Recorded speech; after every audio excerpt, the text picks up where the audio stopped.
Hi, everybody. This is Dr. Kurt Wohler for Integrated Medicine Academy. I want to thank Great Plains Laboratory once again for sponsoring these monthly complimentary webinars that I do, and I know others do webinars as well. So what I thought I would get into in this particular talk is looking specifically at these mycotoxins called trichothecenes. They're actually a very interesting group of mycotoxins chemically from a toxicity standpoint. So we're going to talk about some of that. This will get a little deep into certain aspects of their chemistry, their chemical structure, and of course, some of their toxic effects, which I think for all of us, it's really important to understand where these things come from and what to consider, at least in our practices clinically, and what they can do. What I also hope to do is, I think maybe instill a desire for all of us to dig deeper, to try to look at things from a deeper aspect, clinically, scientific wise, therapeutically, as we march forward in looking at these different types of toxins. So if this is the first time hearing me, I'm Dr. Kurt Wohler. I've been an integrative and functional medicine physician for almost 24, going on 25 years. And I've done a tremendous amount of speaking here throughout the United States, certainly online, for Great Plains, internationally as well. I've written a number of books. I'm a clinical educator as well as a practicing clinician. And as I mentioned, I've been a clinical educator for Great Plains Laboratory now for many years, doing these monthly webinars, as well as developing their organic acid test seminar that we do every few months. I'm also the co-founder and education director for Integrated Medicine Academy, which is my own academy in different courses in integrative and functional medicine, what we call mastery courses. I'm also the education director for Functional Medicine Clinical Rounds, which is a membership website for healthcare practitioners who want to interact with us directly. And then in my own practice, I've worked with the autism community for many years, patients with autoimmune, gastrointestinal, and neurological disorders. So previously, I did a talk on mycotoxins and their impact on the mitochondria. And I'll show you the header slide for that shortly. And this was actually a slide that came from that lecture, looking at a number of different mycotoxins that we'll see show up on mycotoxin testing. So for example, on the GPL tox profile, there are a few things that will show up from time to time that are linked to trichothecenes. Now, these particular ones here, the T2 toxin and the dioneuvelenol, I guess is how it's pronounced, kind of a difficult one here, are not something that's real common. The ones that Great Plains looks at are trichothecenes called reordin E and verrucorin A, and those are certainly important, probably some of the more common mycotoxins that you'll see in the trichothecene group. But it's important to understand, and just in the context of this particular conversation, is think of these trichothecenes as a group, okay? And so what I mean by that is that as a group, they're uniquely toxic. So trichothecenes are a large family of fungal metabolites or mycotoxins, and they can come from a number of different molds. So Stachybotrys, very concerning, Fusarium, which is fairly common, and then some of the more less common molds would be the Cephalosporium or the Myrothecium, Spicelium, Trichoderma, and others. And so the exposure to these can come from different sources. In most cases, a lot of these trichothecenes are encountered from damp indoor environments, water damaged building material, that would be things like Stachybotrys. But food, particularly grains, can also be a source of these trichothecenes. So Fusarium species, for example, is a common contaminant of many grain products. And then there are other sources. So reordin, for example, verrucarin can actually come from a poisonous mushroom, not something that we're likely going to encounter all that often, fortunately. If we look at verrucarin and reordin, so verrucarin A and reordin E, this comes off of the Great Plains mycotox profile. You can already see that they're very interesting chemicals from a chemical structural standpoint. Now, these two examples are called what are called macrocyclic trichothecenes because of this additional connecting ring structure here that we see coming off of both chemicals. So macrocyclic trichothecenes would be reordin E, verrucarin, and this other one called satrotoxin. T2 toxin, which is extremely toxic, is considered to be a non-macrocyclic mycotoxin because it does not have this additional connecting ring structure that we see off of this, I guess we'd call this sort of a parent, not compound, but sort of the base structure here that we see consistent with other trichothecenes. Now, a couple other interesting things. Let me do something here. I don't know if I can erase these, but one of the other interesting things about these trichothecenes that makes them so toxic is this chemical group right here. It's called an epoxide, and I'll get into this here shortly. But this makes it uniquely toxic in how it reacts chemically. Okay, and you'll see that when you start looking at the chemical structure of trichothecenes, you'll see this epoxide configuration throughout. So a number of things to just be aware of when you're thinking of these trichothecenes, not that you have to remember all of this stuff from a clinical standpoint, but the biological activity of trichothecenes has to do very much with what's called the 12 to 13 epoxy ring. So it's this ring structure right here that provides some very unique activity biologically. The presence of hydroxyl and acetyl groups is also important because, as you'll notice, where it has things called R1, R2, R3, R5, these are different functional groups that come off of the as separate functional chain groups that themselves differentiate one trichothecene from the other. And some of them can play a little bit more of a toxic role versus other functional groups. So reordin E and verrucarin A, which we're measuring off of the Great Plains mycotox profile, are classified in what's called type D trichothecenes. Okay, and so they're both macrocyclic because of this additional, chemical configuration that's coming off of the main parent compound. You'll notice that a number of these other trichothecenes, whether it's T2, for example, or a few others, again, will have different side groups, and they list out here which different side groups those are. And that can change the behavior of how a trichothecene acts chemically. Some other factors involved in trichothecene structure and chemical properties is the fact that these trichothecenes are what are called amphipathic, meaning that they are both hydrophilic and lipophilic. And that's why they can pass so easily through cell membranes.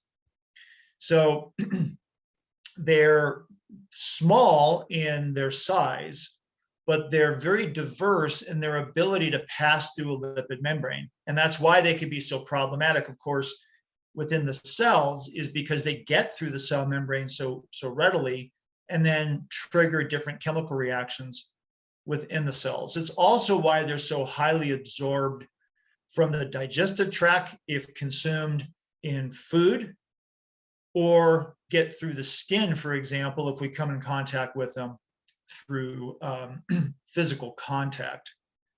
One of the other things about trichothecenes is they contain a double bond between the 9th and 10th carbon on this particular side, this heterocyclic compound here.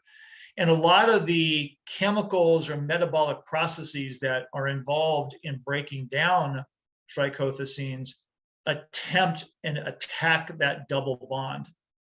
They'll also do things and attack this epoxide ring structure, or this triangular structure you see here. And you'll notice that we've got this epoxide, this 12 to 13 epoxy group on all of these trichothecenes. Now, epoxides are toxic because they are highly reactive. And this reactivity in biological systems tends to drive the mutagenic aspect of trichothecenes. And then there are other examples of epoxides in nature, or even just in different environmental chemicals that have their own mutagenic effect. Now, we actually have in our body different chemicals that act in what are called nucleophiles. And a nucleophile is nucleus loving. So a nucleophile provides electrons for creating a new chemical bond. So there are things that a nucleophile will attack that epoxide ring structure to try to open it up to make it less reactive, because that triangular configuration of an epoxide is very much strained chemically. So it's relatively unstable. Now, a true chemist might, argue some of the terminology, but that's the basic idea, is that these things are highly reactive. Now, we have hydroxide ions that will be produced from water, or we have thiol groups, or what are called sulfohydryls. So this SH is a thiol. And I want you to remember that particular chemical configuration, because that's going to come up later towards the end of this talk, of just something to remember in a common supplement that we use to help deal with mycotoxins. Now, it's interesting in that epoxide reactivity can also interact with certain nucleic acids at the DNA level, specifically this gene, what's called the GNS pairing. So let me see right here. One of the other interesting things about epoxide. So for example, this is a squalene chemical. And a squalene is a precursor to cholesterol. So we can see it actually has an epoxide group as part of it. So one of the chemical configurations that happens in our body is to convert a squalene into cholesterol. So basically it opens up that ring structure and then converts it to a hydroxyl group off of that heterocyclic ring. You know what, I actually did something.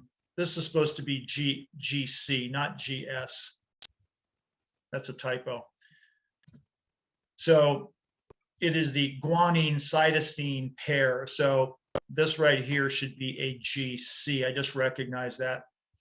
So guanine to cytosine pair as part of our DNA. And why this is important is that certain chemicals we come in contact with. So for example, this benzopyrene has these 5 heterocyclic groups attached. And this is a chemical that gets produced from incomplete combustion of organic matter. So for example, gasoline or diesel exhaust, cigarette smoke, coal tar, even charcoal broiled foods can end up having a lot of benzopyrenes. Now in our body, as our liver starts to detoxify these things or break them or convert them into other compounds, through liver metabolism, it can form a epoxide ring, right? And so somehow now we're stuck with this epoxide ring, and these epoxide rings are very reactive from a chemical standpoint, generating free radical formation. Well, what makes a benzopyrene so toxic is that it interferes with the guanine cytosine pairing in our DNA. So it basically gets in there and blocks or changes the configuration of those 2 nucleotides from coming together. and that disrupts protein synthesis. Well, that's essentially what these trichothecenes are also doing as well because of that epoxide ring structure. So when we sort of look back and just look at trichothecenes in general, we know based on their chemical structure that they've got some unique properties to it. And one of the things is that they easily pass through a cell membrane because they're both hydrophilic and lipophilic, so they can get through very easily into our cells. And then they can trigger a host of cellular reactions that can be quite damaging. So the main toxic effect of these trichothecenes is to inhibit protein synthesis, or at least alter it to some degree. They can also generate a lot of oxidative stress reactions, which not only damage the nucleus, but they can also damage the mitochondria. And through a series of different steps, depending on what pathway is being activated, it can lead to what's called apoptosis, or essentially programmed cell death, or the cell commits suicide, for example. One of the things it will do is it will interact with a certain ribosomal unit, which influences protein synthesis. So just some examples of trichothecene toxicity. So it disrupts this ribosomal subunit that contains an enzyme called peptidyl transferase. And that peptidyl transferase is involved in forming new peptide bonds for the formation of protein. Now, if we look at any specific sequence of nucleic acids, 3 nucleic acids in a bonding with additional 3 nucleic acids will code for a specific amino acid. So 3 nucleic acids is called a codon, right? And a base pair is just that. It's one particular nucleic acid binding with another. So here we have guanine and cytosine bonding together. We already know that trichothecenes, because of that epoxide structure, can disrupt the G to C combination. And so just that one slight tweak can change the way or the type of amino acid that would come together to form a peptide bond to eventually form a specific protein. So the polypeptide chain is either affected upon initiation or just how it grows with each subsequent step. And that's a problem because if we're not making certain proteins normally, abnormal shaped proteins or configured proteins could be toxic within our cells. It will also affect protein synthesis within mitochondria. So it can affect mitochondria that way.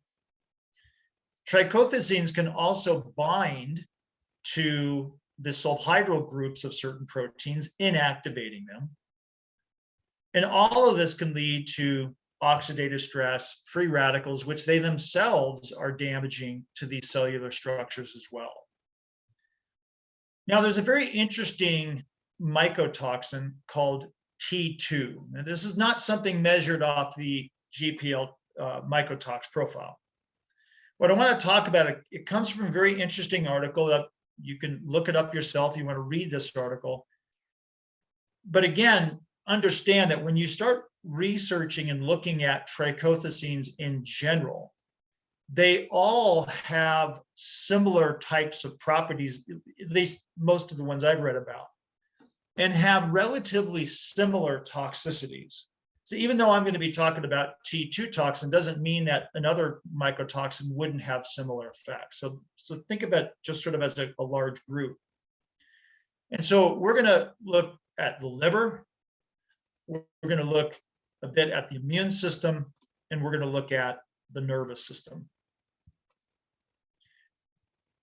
Also remember, in many of my talks, I'll always give some reference to mitochondrial dysfunction, because so much of what's happening in patients with chronic illness is affecting things at the mitochondrial level, at least in certain areas. And so it's true that mycotoxins in general cause mitochondrial problems. Trichothecenes are no exception to that.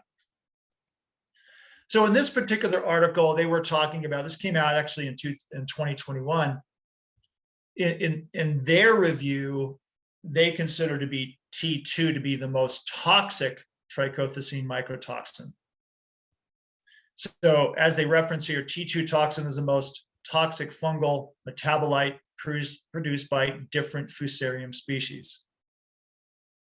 Now, animals who come in contact with this toxin, it can be very detrimental to their digestive system. So consumption of the mycotoxin in the gut can damage aspects of the gut. And then, of course, because they're so highly absorbable and they have the ability to get into the body either through the gut or on the skin, of course, they're going to cause systemic problems, or at least the potential for that as well.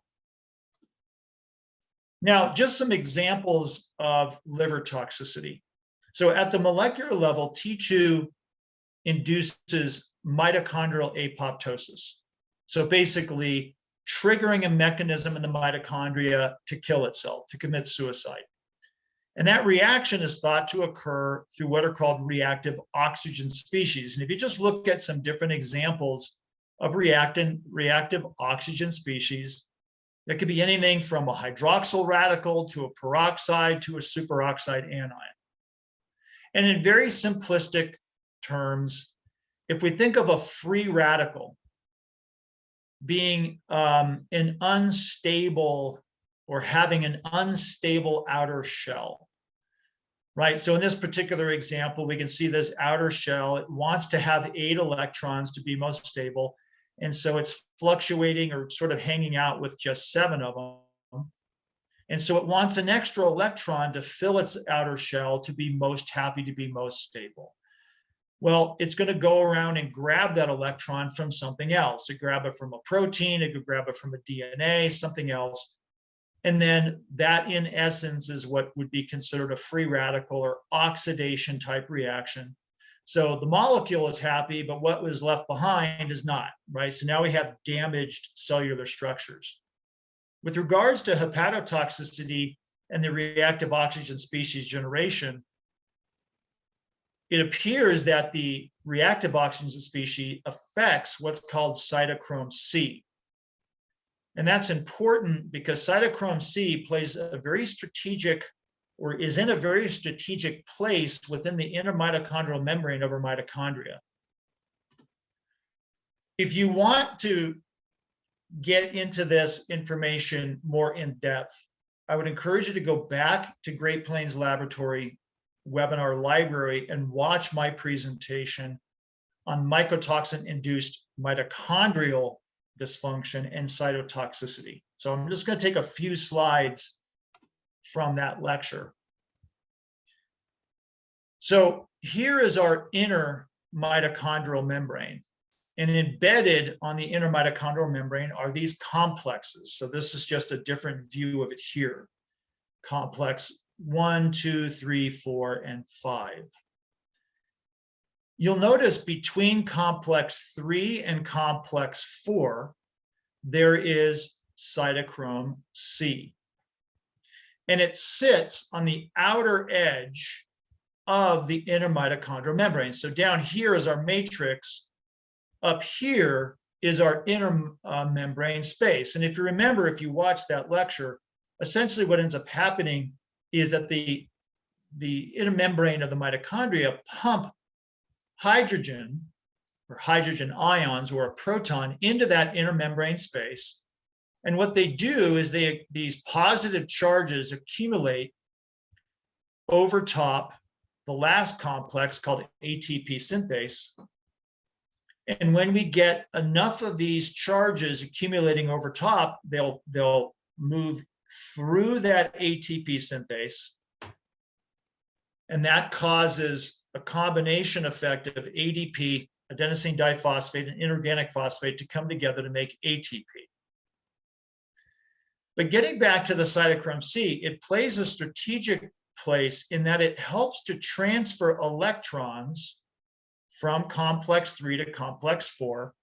And if you think about the name electron transport chain, that's essentially it. We're transporting electrons through a chain reaction along the inner mitochondrial membrane to ultimately make ATP, that cellular energy currency that all of our body needs to function properly.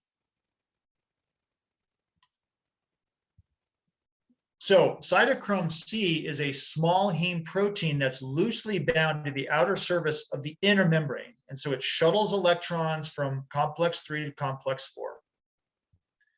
The key with this is that in response to oxidative stress or just some other injury of the mitochondria, cytochrome C gets released. So it actually gets released from its position in the inner mitochondrial membrane and gets pumped out into the inner membrane space and into the cytosolic fluid of the cell, triggering apoptosis. So there's this communication network happening within our cells that if the cells recognize that we've got a high amount of cytochrome C now that's flooding into the cytosolic fluid, that is a signal for apoptosis. And it's known that mycotoxins play a role in that effect, trichothecenes being certainly part of that effect as well. And it does so through the activation of what are called caspases, different caspases that have a triggering effect on apoptosis. Now, this slide actually comes from my advanced organic acid test course. The only reason I'm showing this is I want you to just see that there are genetic diseases that are linked to some of these complexes within the mitochondria, including cytochrome C. So there's something called cytochrome C oxidase deficiency. It's a genetic condition that affects several parts of the body. It can affect the muscles, it can affect the heart, it can affect the brain and the liver. Now, these are very serious genetic diseases, but in our patients who have mycotoxin exposure, the longer it's present, the more it's creating problems at the cellular level. We too could see issues from a cardiovascular, liver, brain standpoint and other organ systems as well. It may not be as severe as this particular genetic disease, but clearly disruption in some of these systems leads to some underlying fundamental changes within these different organ systems. Also, one of the common things that's discussed with regards to the organic acids test. So on page 3 of the organic acid test from Great Plains, there's a marker called lactic acid. It's found under the glycolytic metabolite section. Lactic acid is often elevated in the presence of mycotoxins. It's not the only reason lactic acid would be high. There's many things that can drive lactic acid to be elevated for various reasons. But it's an interesting consideration to think, is it possible in a patient that their lactic acid is elevated, at least in part, a mycotoxin perhaps affecting things at the inner mitochondrial membrane expressing cytochrome C? Release from the membrane. Okay, so that's a little bit about the hepatotoxicity issues. Another thing we want to talk about is immunotoxicity, because these mycotoxins, including these trichothecenes, are immune toxic. And so this gets a little bit complicated, but I'm going to describe these things here and then show you some slides that will hopefully sort of bring this together. So T2, for example, is cytotoxic to what are called dendritic cells. These are antigen-presenting cells that present an antigen to the immune system for some larger immune reaction. Monocytes are part of our white blood cell system, and monocytes can differentiate into macrophages, particularly when they infiltrate into different organ systems.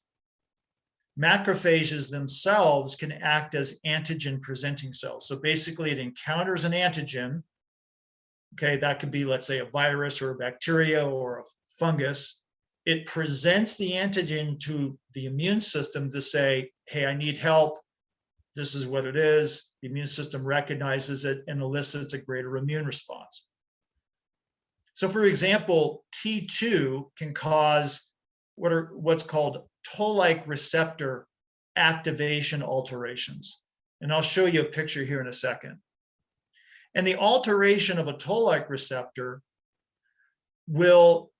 can change the pattern that the immune system recognizes based on specific pathogens. So because the immune system is recognizing specific type of patterns that a pathogen may have. And that can disrupt the initiation of a larger inflammatory response that we might need to help combat a bacteria or a viral particle. Now, T2 toxicity can also suppress both humoral, making antibodies, and cellular immune responses in what are called dose and duration dependent manner. So higher the dose many times, the longer the duration, the more problems. And so this suppressive effect on host immune cells could alter antibody production or function. T helper cells, cytotoxic T cells. Cytotoxic T cells are very important, for example, for cells that have been infected by a virus, reduction in immune regulation and specific types of cytokines. So interfering with interleukin-2 and interleukin-4 or interferon gamma, which I'll show you here in a second, what those are involved with, at least in part. And then certain areas of our body, lymphoid organs like the spleen, the thymus, and the pyropatches and the digestive tract can also be adversely affected as well. When we look at just sort of a real simplistic view of the immune system, we've got the physical barriers, which would be our skin and the mucosal surfaces of our digestive tract, our nose, our sinuses, our throat. Okay, and so unfortunately, we already figured out that trichothecenes are highly absorbable and can pass through those physical barriers, but other things can't. The innate immune system is often overlooked as far as it's important, and that's a mistake, because the innate immune system is really critical for a proper immune recognition and delivering antigenic information to cell-mediated immunity or the adaptive immune system. So monocytes, macrophages, for example. And then the adaptive immune system, which is the acquired immune system, is very highly specialized. And this will include our B cells and our T cell lymphocytes. When we look at the different immune cells, okay, if we're looking over here at adaptive immunity, B cells, T cells, so B cells produce antibodies, and then we have T helper 1, T helper 2. Natural killer cells are kind of interesting. It depends on what textbook you read. The natural killer cells, which are very important for attacking virus as well as cancer cells, some of the literature I've read actually kind of place it into a subcategory of innate immune system, whereas others will primarily place it into adaptive immunity. But what we do know is when you take out natural killer cells, you're going to increase the potential for cancer development or just viral problems. Now, monocytes are interesting, right? Because when they infiltrate into different tissues, they become macrophages. And macrophages, just like dendritic cells, are also what are called antigen-presenting cells.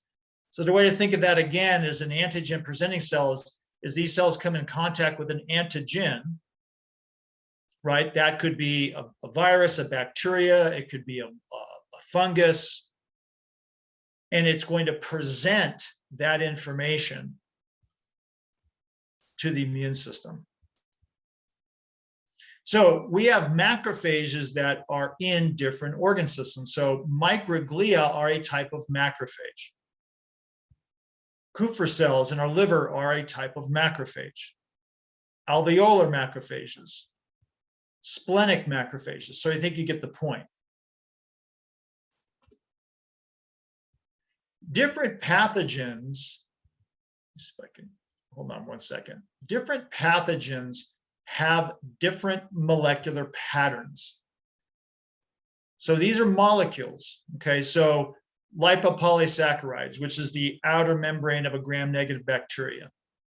Mannins, which would be part of the cell membrane of a fungus. Peptidoglycans, for example, whatever it may be. Okay, they have a different molecular pattern that are unique to them, that are not part of host tissue. And so what our immune system has to do is it has to recognize these pathogen-associated molecular patterns and differentiate the molecular pattern of our own cells, for example. And they do this, or we do this, through what are called PRRs, a pattern recognition receptor. So a pattern recognition receptor is specific to a pathogen-associated molecular pattern. And so we have soluble pattern recognition receptors, and then we have these PRRs that are cell-bound. And so they'll respond and recognize a different pathogen-associated molecular pattern, and then from that can trigger through chemical sequences different cells that come in and phagocytize that particular pathogen.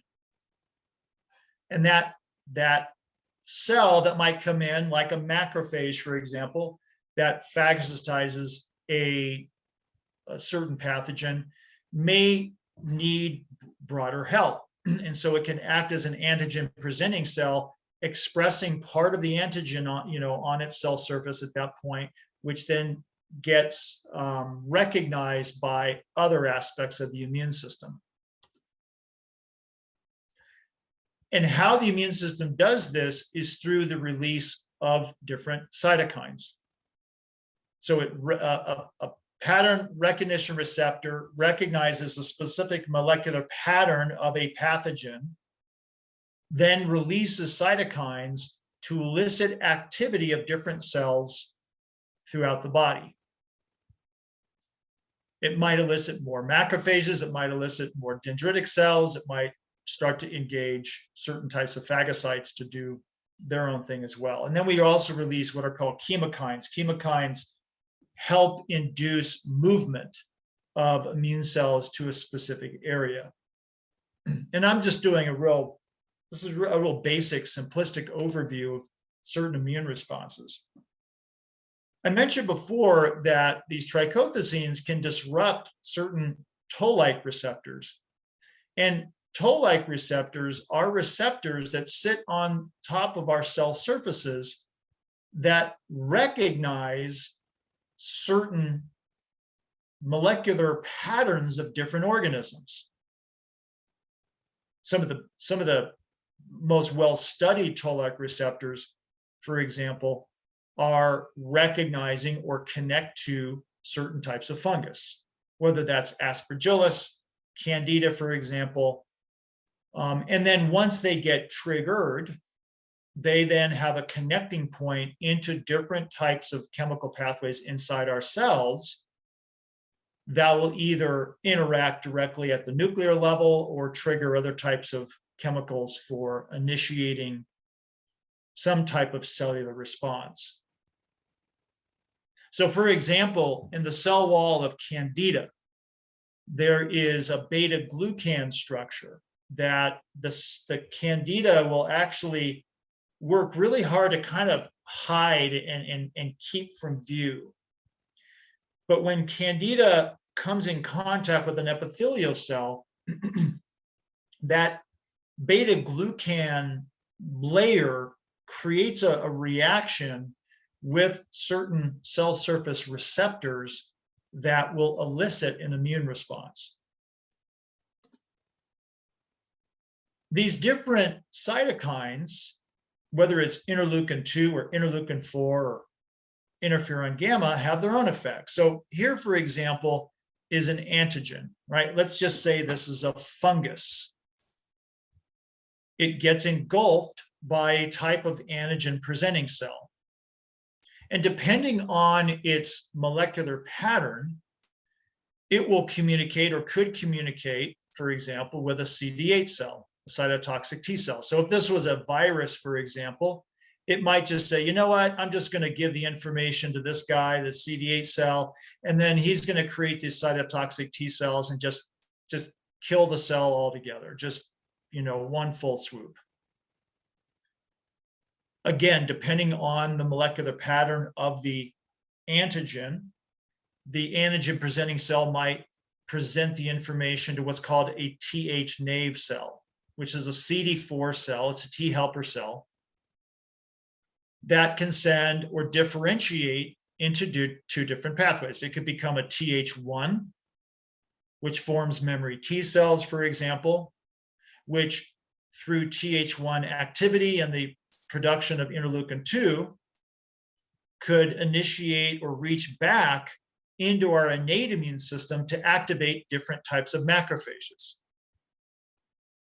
If it becomes a Th2 through the actions of interleukin-4 will produce B cells. B cells produce plasma cells produce antibodies, IgG, IgM, IgE, for example, and that has its own immune reaction.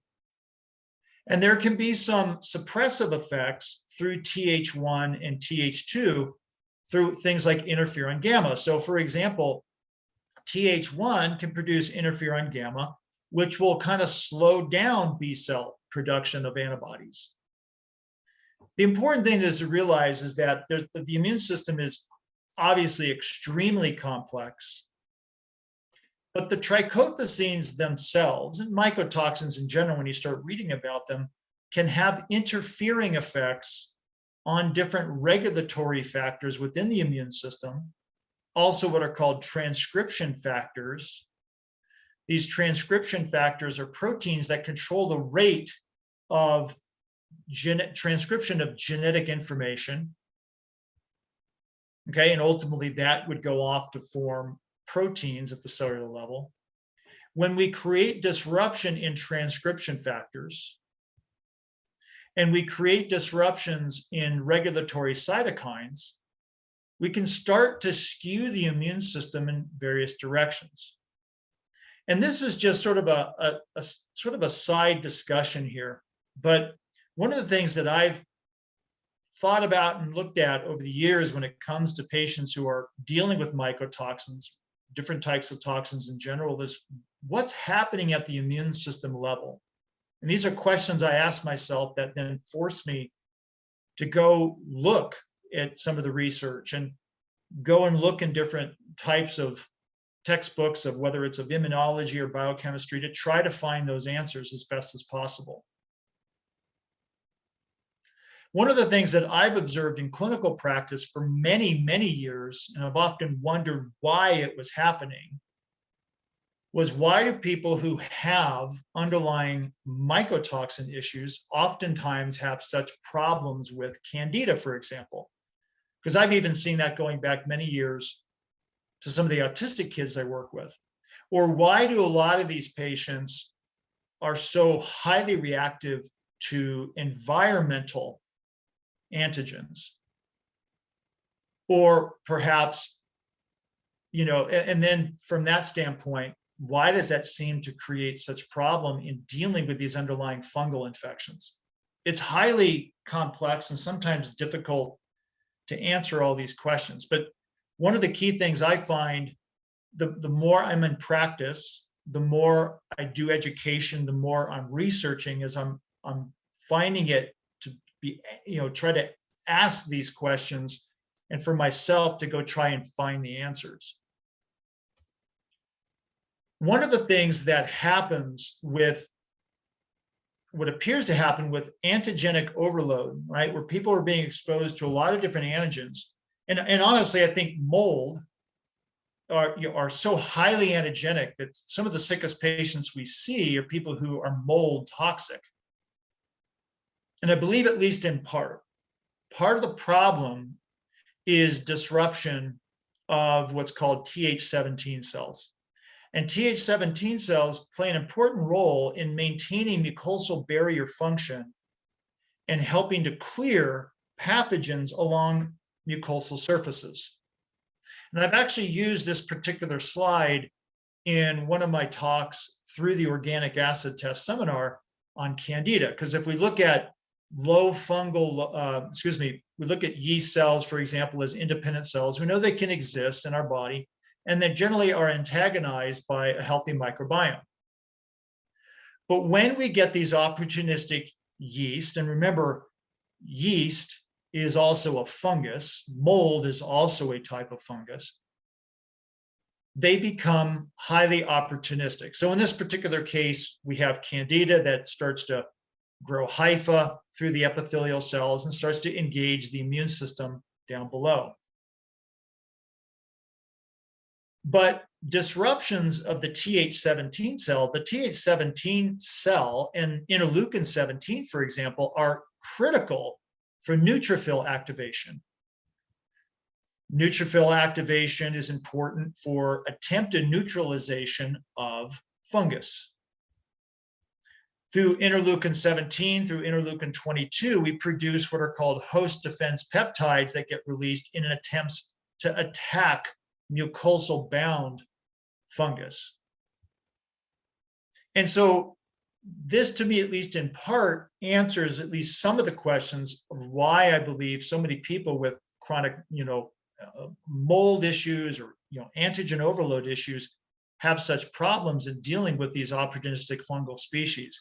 And if we look at some of the data that Great Plains has had, where we've seen off the organic acid test that many individuals who tend to have the higher prevalence of or presence of mycotoxins are usually the ones that tend to also have more problems with Candida or even Clostridia, for example. So really the point is we know that these mycotoxins can disrupt immune function. We know that trichothecene certainly can.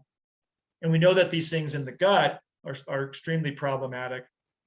And it may explain, at least in part, why we're seeing such problems with some of these other secondary infections, bacterial, yeast, Candida, in the presence of some of these mycotoxins. Now, I get into this topic very in depth in my Candida Mastery course, which we have through our Integrated Medicine Academy. So if this is of interest to you, you can check out Candida Mastery course at candidamasterycourse.com. You can email us with questions.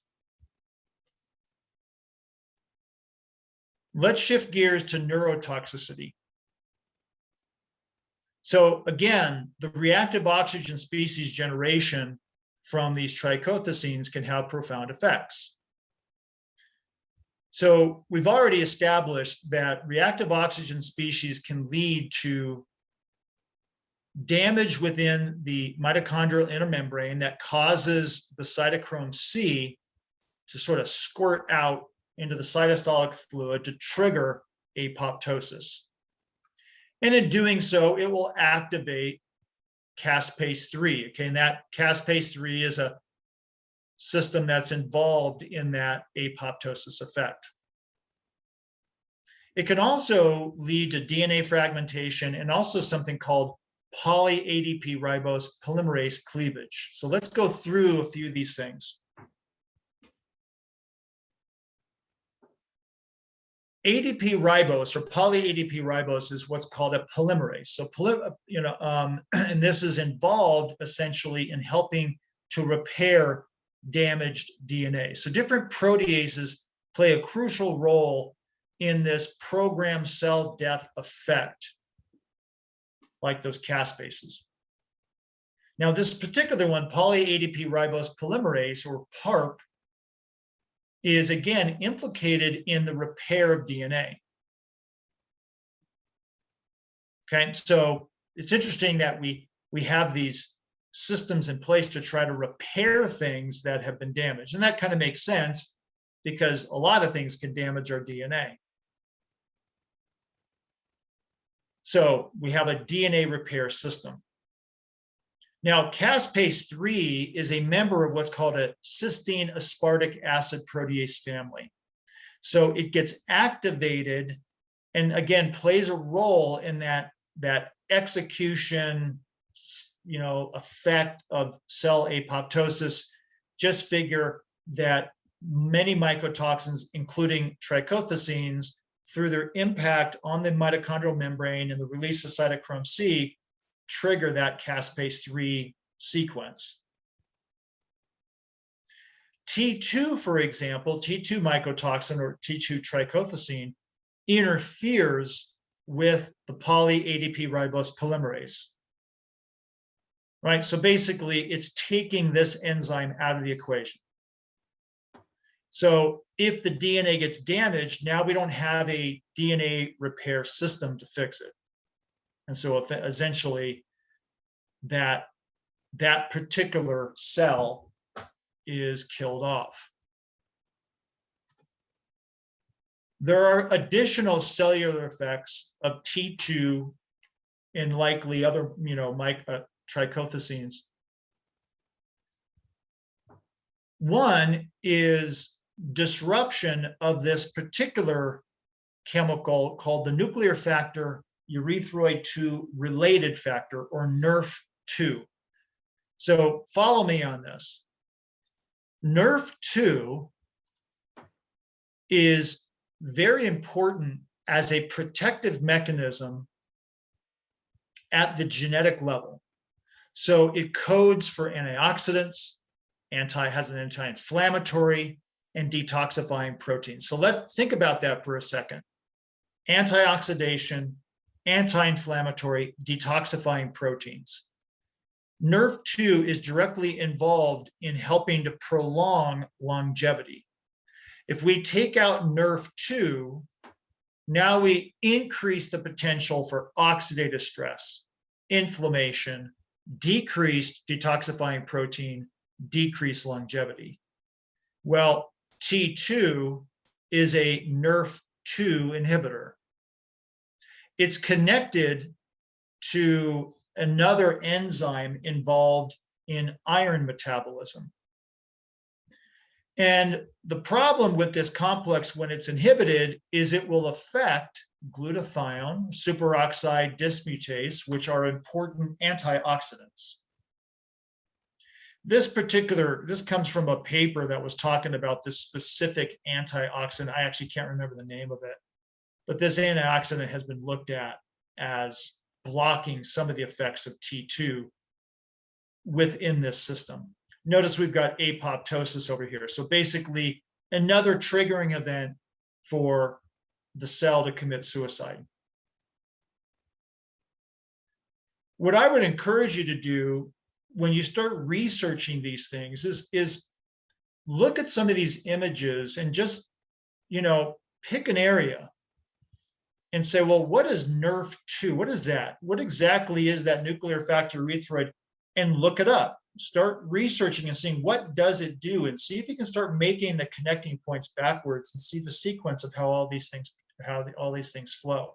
It can be overwhelming at first because there's so many different names, but the whole point in research is to pick an area and follow it for a while. And the more you do that, the better you get in making these connections. Like this one here, MAPK, this mitogen activated protein kinase.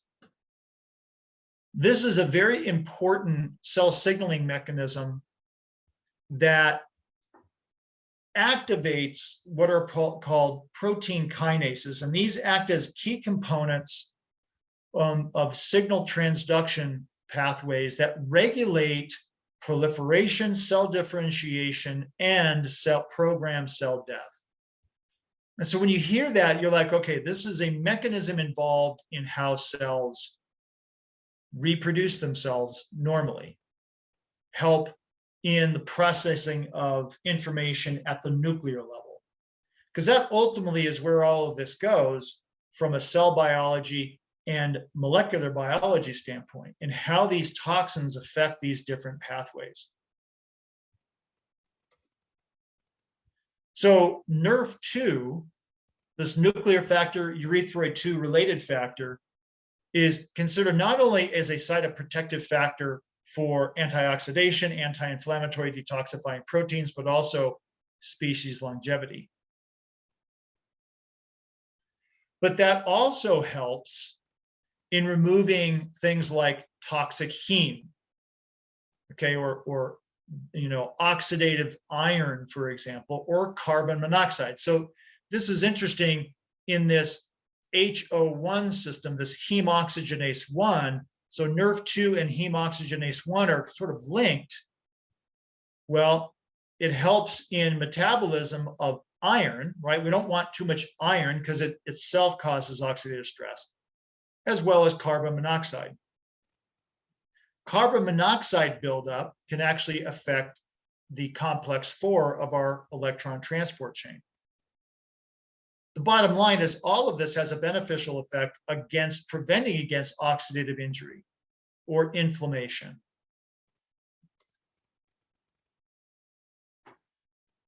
Now, trichothecenes, not just T2, but I'm not even going to try to pronounce this one here, this deoxynivalenol, I believe it's pronounced, or DON, they have other effects in the nervous system. So for example, DON directly affects brain neurons. It affects glial cells. It affects the blood-brain barrier. And because these things are amphipathic, they'll easily pass through the blood-brain barrier, creating problems in microglia. So if you activate microglia, you're going to get microgliosis, which generates brain inflammation. If you adversely affect astrocytes, for example, astrocytes are a glutamate regulator within the space around the neurons. Astrocytes uptake glutamate, so we don't have too much glutamate overstimulating neurons, leading to inflammation and oxidative stress. Trichothecenes can alter brain dopamine levels. That's a big deal, obviously, for different types of neurological conditions like Parkinson's disease, for example. So what are some strategies that we can have in place for trichothecenes and really some other mycotoxins? To the best of our ability and our patience would be to try to find the source of exposure, and that is a whole other conversation. Because if somebody is being continually exposed, we can give them, supplements and binders and whatnot, but ultimately they're not going to get well if they're constantly being re-exposed to high level of these mycotoxins. Now, some of it may be coming from a child's school, an office, a home. So in some cases, they've got to remove themselves from those areas.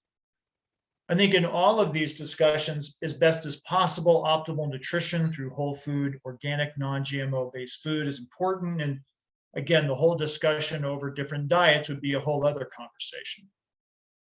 Foundational nutrients, most people are not getting adequate nutrition, or their body is so stressed. I think a lot of people do need foundational nutrients, vitamins, minerals, essential fats, antioxidants. Okay, so this is stuff that is pretty common sense. Improving the diversity of the microbiome. It's actually been shown that different types of probiotics or bacteria, can have a metabolizing effect on some of the mycotoxins. One of the things that I've read and come across is one of the best ways that we can maintain the diversity of a microbiome is consuming between 12 to 15 plant-based foods daily. Of course, organic, non-GMO. And then, probiotics, again, that would be a whole other discussion. But I did put this link here, if you want to reference this back, actually a really good article on some of the research of different bacteria on different types of mycotoxins. Kind of interesting.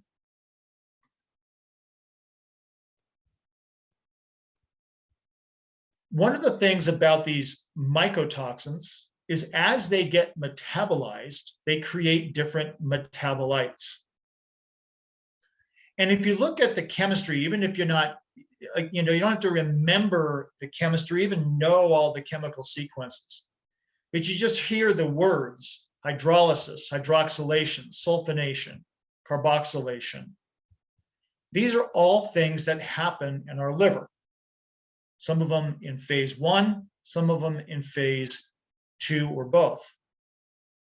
And so when we think about liver detoxification, the liver plays a huge role, obviously, in filtering our blood to get rid of toxins, whether those are endogenously produced toxins or things that we're acquiring from outside.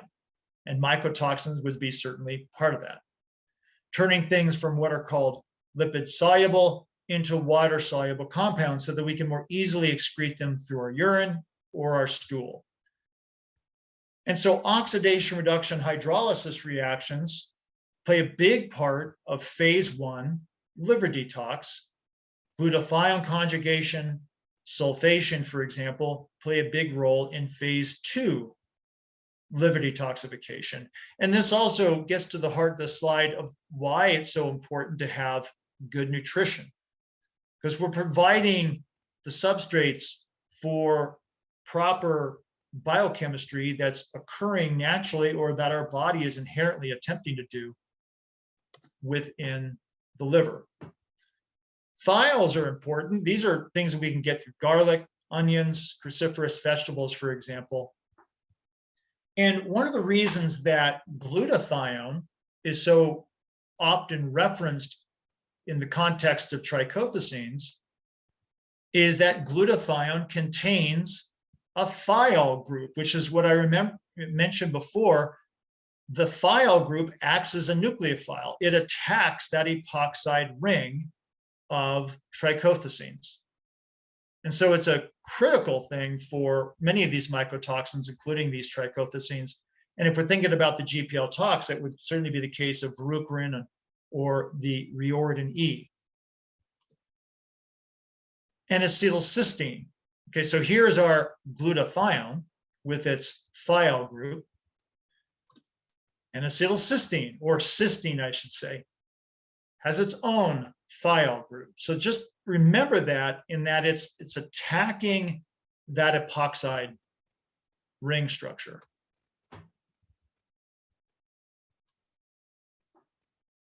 Now, binders are obviously very important. One of the main treatment goals for any mycotoxin exposure is to attempt to prevent absorption from the digestive tract at least as much as possible. And there's various ways of going about this, using these binders multiple times throughout the day, away from other supplements, away from food. And these binders, again, they will act to prevent reabsorption. And of course, things that are moving through the digestive tract from the liver into the gut, right, can sometimes be reabsorbed. And so those binders act as a sponge, in essence, to bind things up. And because of the chemical structure of trichothecenes, the binders that exist in the clay binder category tend to be highly effective. And there are other binders too, but bentonite clay, zeolite clay, for example,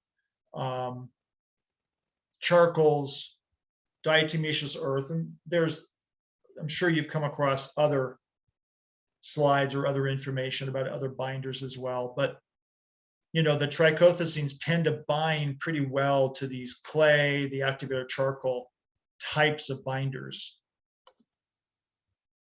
And there's, again, different types of clays. So the bentonite, the pyrophyllite, the zeolite clays, because of these very interesting, they have this lattice-like network that are super complex from a configuration standpoint, but they are highly effective at binding certain chemicals to them and preventing their absorption. Activated charcoal, we know it's been around for a long time. It does have some good binding effect to these trichothecenes, again, taken away from food or supplements. And there are some different strategies for binding. So depending, because most people don't just have one type of mycotoxin, they often have various mycotoxins. So it's either using a singular agent, you know, like activated charcoal, then maybe a clay at a different time, or cholestyramine at a different time, sort of strategizing, kind of trying to hit these different mycotoxins as best as possible. GI Detox Plus, for example, from Biobotanical Research, is a combination binder that I will use in my programs too, sometimes just as a start to kind of get people started on a binder. And the active air charcoal is interesting because of how it interacts with things chemically from a positive, negative charge standpoint.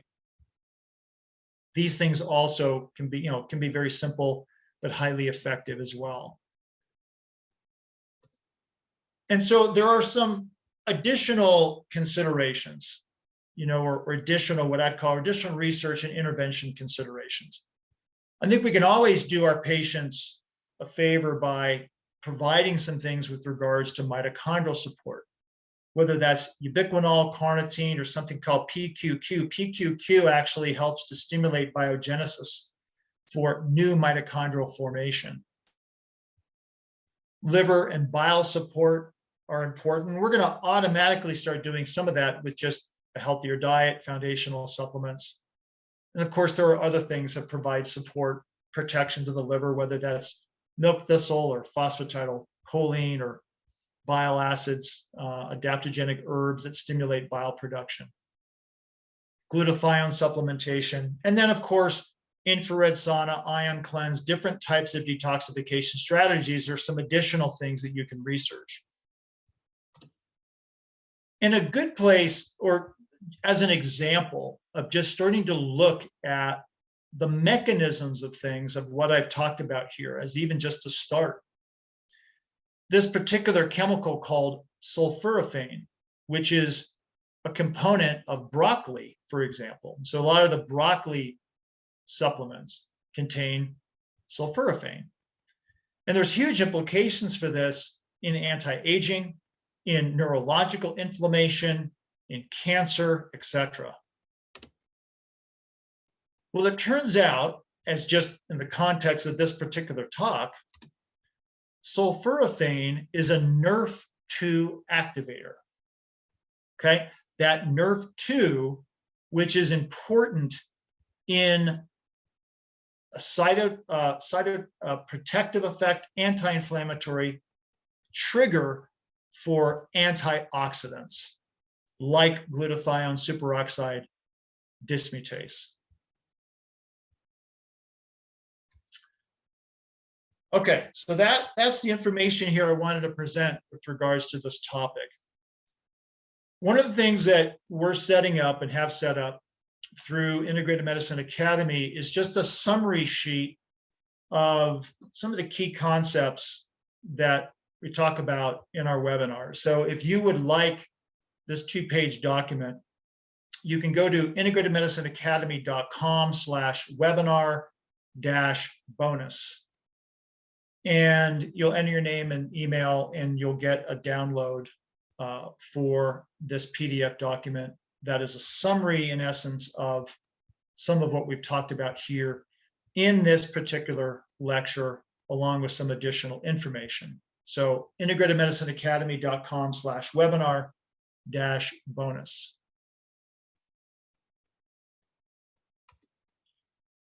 We also have a toxicity mastery course through Integrated Medicine Academy that goes very in depth into mold mycotoxins, but also environmental chemicals, heavy metals, detoxification strategies, etc. So more information at toxicitymasterycourse.com. We actually have a new version of Toxicity Mastery course coming up here shortly.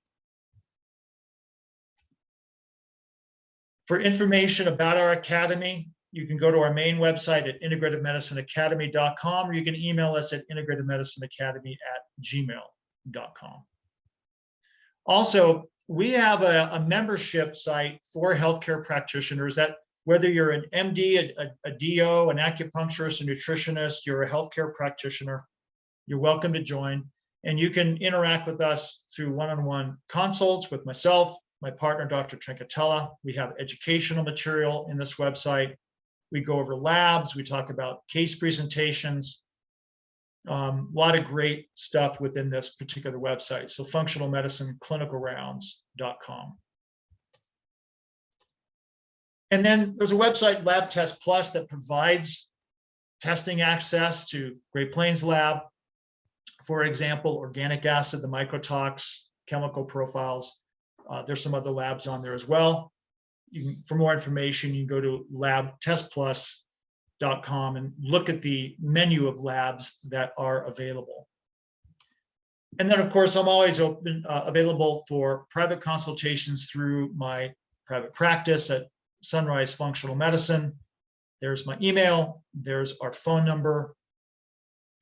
So again, that is another option. Okay, everybody, thanks so much for your attention. Again, I want to thank Great Plains Laboratory for their continued sponsorship of these webinars. I'm Dr. Kurt Wohler. Take care.